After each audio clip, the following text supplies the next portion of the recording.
everyone. My name is Lindsay.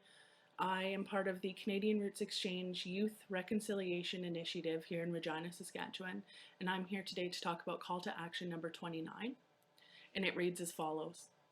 We call upon the parties, and in particular the federal government, to work collaboratively with plaintiffs not included in the Indian Residential School Settlement Agreement, to have disputed legal issues determined expeditiously on an agreed set of facts.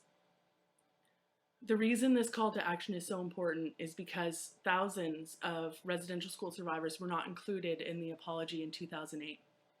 These survivors in the areas of Newfoundland and Labrador, and they affected the Inuit people of those places.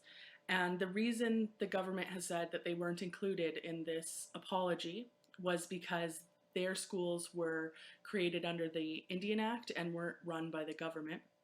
And also that these schools were built before they became a province in 1949. And it's quite interesting because the Indian Act was created by the government. So to suggest that the government had no involvement in those schools is just simply not true.